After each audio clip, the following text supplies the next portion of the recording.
So, why did there have to be multiple crusades? Because we just covered the first crusade, and it's the most studied by historians, but there's more than just the first crusade.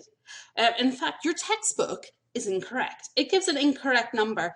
It implies that there are only 7 crusades, where in reality there were 8 numbered ones, and there were others that weren't numbered but had names, like the ones we're going to very briefly touch on in class. The People's Crusade is maybe or maybe not a part of the First Crusade, and the Children's Crusade. Basically, there have to be so many crusades because the First Crusaders do not do a good job of securing their gains. They create these Crusader states in 1099, shown in the box on the top right-hand side here. So these are the places that are the states, the feudal states, created after the First Crusade. And the history of these Crusader states is, a bit like Western Europe. They're disunified, there's disunity, there's a lot of quarrels between them as well. They fight a lot between themselves. And sometimes this actually means allying with the Muslims to gang up on one another too.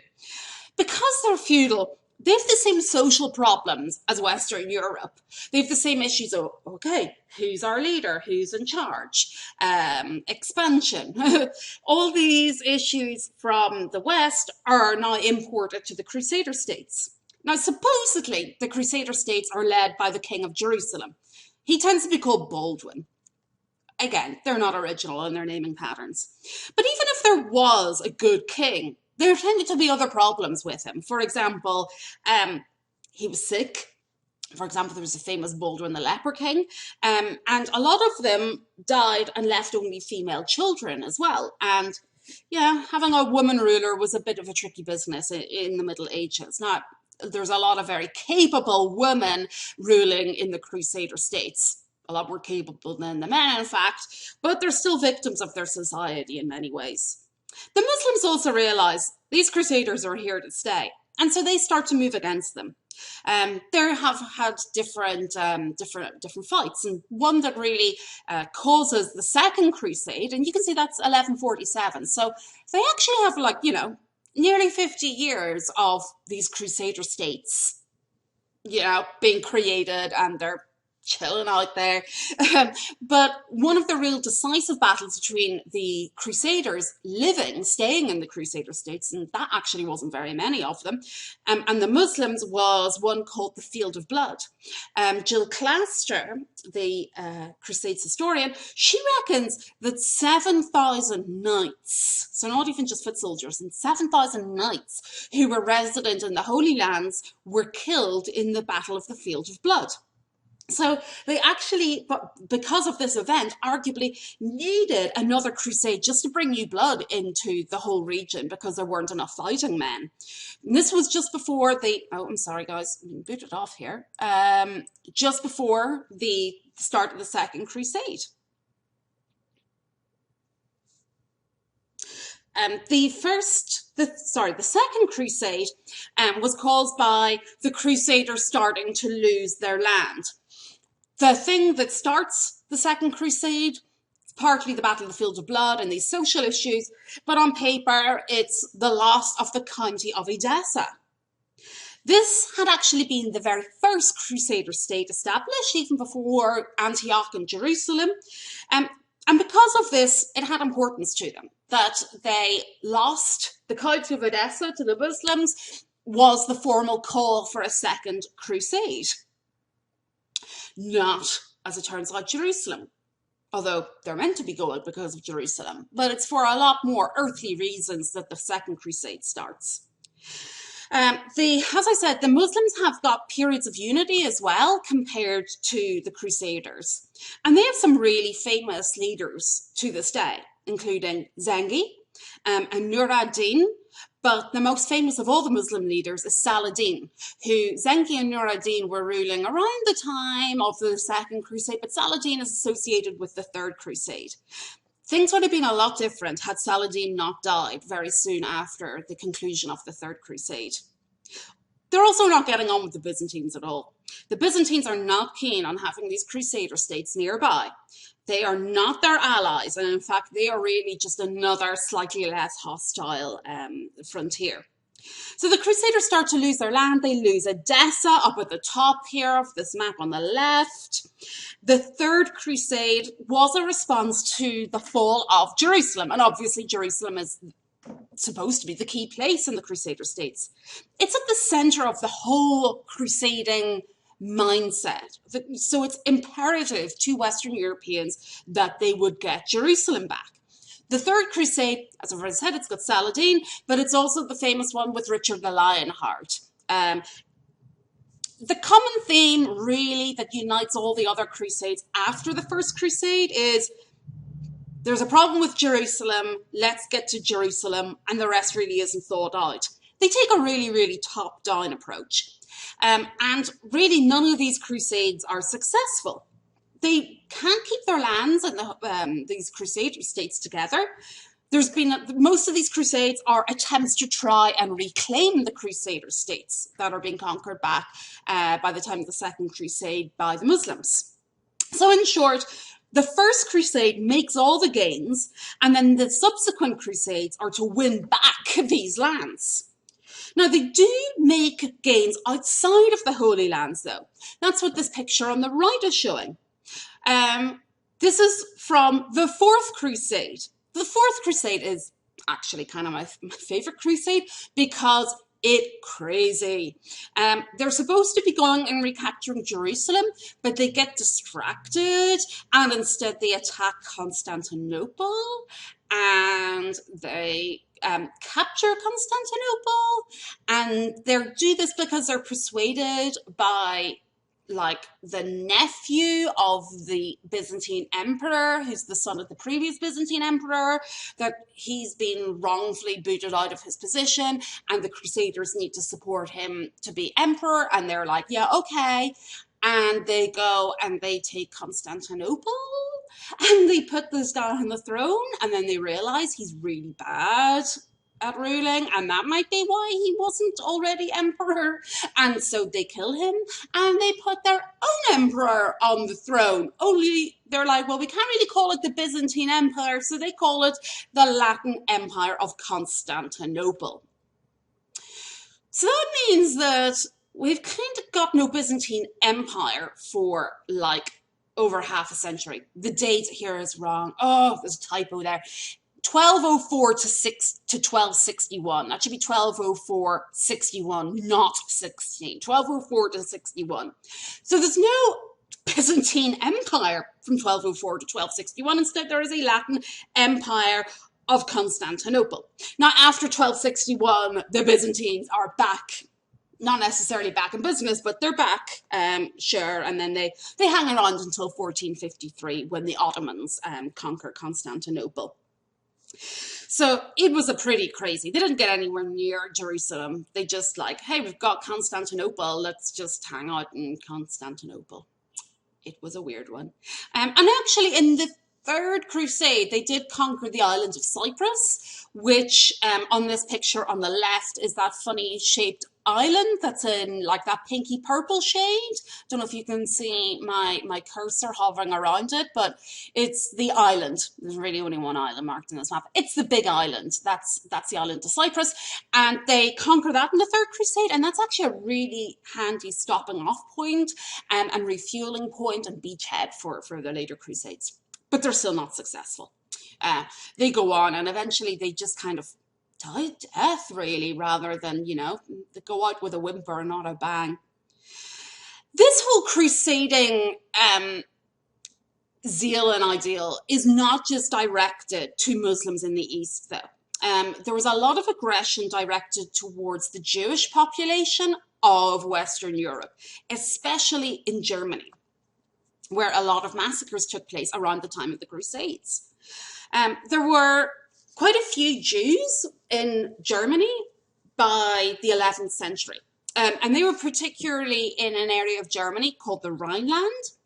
Now, there were loads of restrictions placed on Jews in the Middle Ages.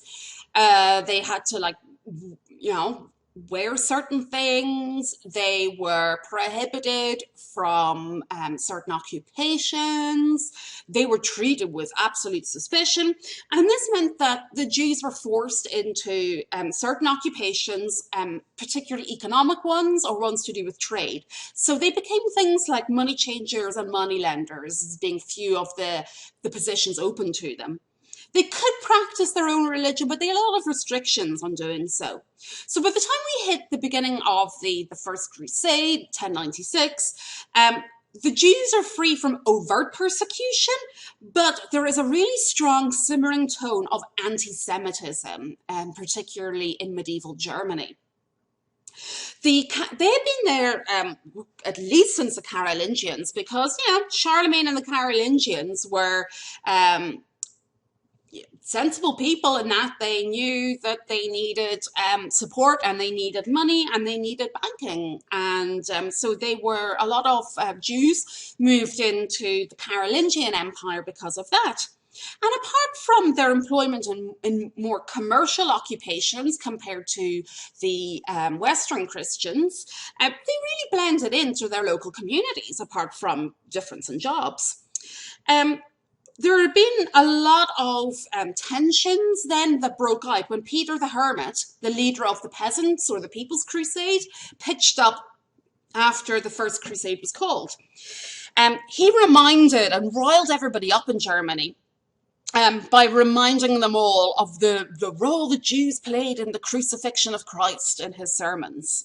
And this led to eventually attacks on the Jewish populations. They first attacked Speyer, and then there were major atrocities against the Jewish populations at Worms, Mainz, and Cologne. The upshot of this were massacres of the local Jewish populations. Now, it was really done by a frenzied mob who were jealous and resentful. It seems to be that a lot of medieval people were integrated with the Jews in their community and tried to protect them as much as they could, but a lot of the time were quite powerless against this mob violence. So attempts to protect the local Jewish populations generally did not go very well. And this actually included by churchmen. There's a few bishops who bring the Jewish populations into the court of their bishop's palace. But even the leaders of the church are not able to do much against this really riled up mob mentality that took place in Germany. So there were so many massacres, horrible murders of the local Jewish population. Many others committed suicide as a better way to die than at the hands of a vicious mob. And really, we're going to come back to these issues when we do the 14th century. And these tensions are only going to get worse. The Jews are, from this time on, definitely... what's the word I'm looking for? They're targeted. They're targeted by the kings and by the local people too. Their on paper reasoning for attacking the Jews was as a vendetta for the crucifixion of Christ, but in reality it's because they were engaged in commerce, and this was a tough time economically, and so it was sheer jealousy. They adapted, though, Crusader motivations to the situation. They said, these are enemies of the faith. Muslims are enemies of the faith, but these Jews are within Christendom. At least the Muslims are outside Christendom.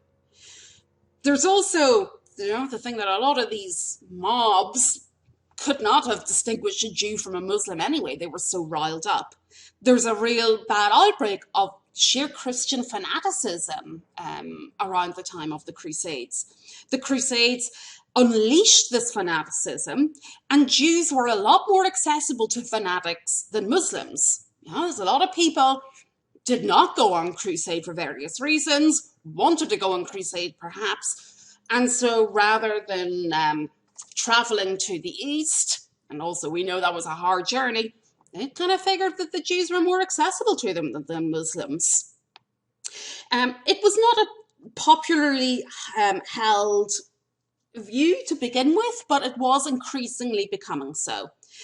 Um, it's not universally thought, even in the church, that the Jews were a problem. For example, the theologian Albert of Aachen said people should be free to convert of their own choice. And as I said, some of the biggest protectors of the Jews were bishops in the church. But this is the biggest massacre of the Jews in Germany until the Nazis. So if we're coming at this from a Jewish history perspective, this is a really, really big deal. And there's going to be, sadly, more massacres of the Jews associated with the tensions of the Black Death.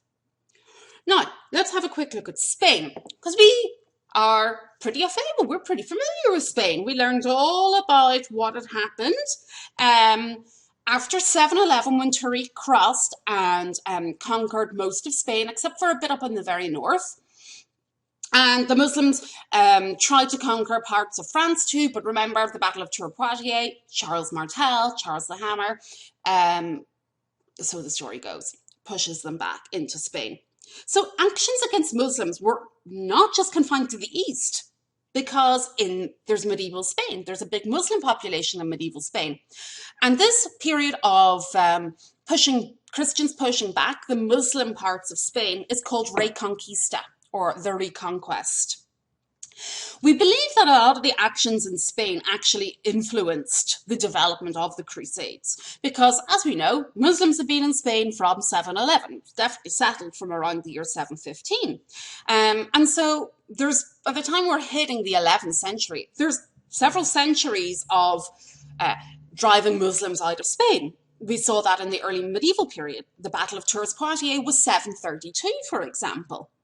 Charlemagne went also and fought battles in Spain. He lost the Battle of Saragossa, but he established what we call the Spanish March. That is a sort of like a demilitarized zone, kind of, between Muslim and Christian parts of Spain. Now, as this map shows, the Reconquista is kind of a stop-start process, and it took several hundred years. These are kind of showing the biggest gains in the time period of the Crusades. But again, the Reconquista is not completed until like the year before Columbus set sails. It's not completed until the late 15th century. But most of the changes, as you can see, have taken place by 1250. The green parts are the Muslim parts, and all the other colours are Christian parts of Spain. So you can see that the Muslims established Al-Andalus, remember that's what they call Spain, with a capital at Cordoba. The fact that the Muslims were different factions in Spain as well was what really helped the Christians to push south, and a big change for the Muslims come in 1085 when they lose Toledo, which is pretty much slap bang in the center of Iberia. There are numerous periods of warfare between the Christian kings of Spain and the Muslims in the south, but as I said, it's very stop-start. It's not constant warfare, but they're kind of like things flare up and then die down again. So there are some big battles. For example, King Alfonso VIII of Castile defeated Muslims in 1195 at the Battle of Alarcos, which really does a big shrinking job at the bottom of the map. And actually, the Crusades had an influence in the history of Iberia, because they participated during the Second Crusade in the Siege of Lisbon in 1147. And Lisbon is now the capital city of Portugal. That's why we don't say Spain is not quite correct, because it's Portugal and Spain. Iberia is more accurate. And they were sailing past to go on the Second Crusade when they were like, hey, let's stop off at Lisbon because there's Christians besieging Muslims there. And hey, it's kind of close to home. Let's join in. So they did, and they took Lisbon for Portugal. Another big turning point comes in 1212, a famous battle called Battle of Las Navas de Tolosa, and that is Muslims are defeated by King Alfonso VIII of Castile and also King Peter II of Aragon. And that shows that what is changing the history of Muslim Spain is that the Spanish kingdoms are going to join up together.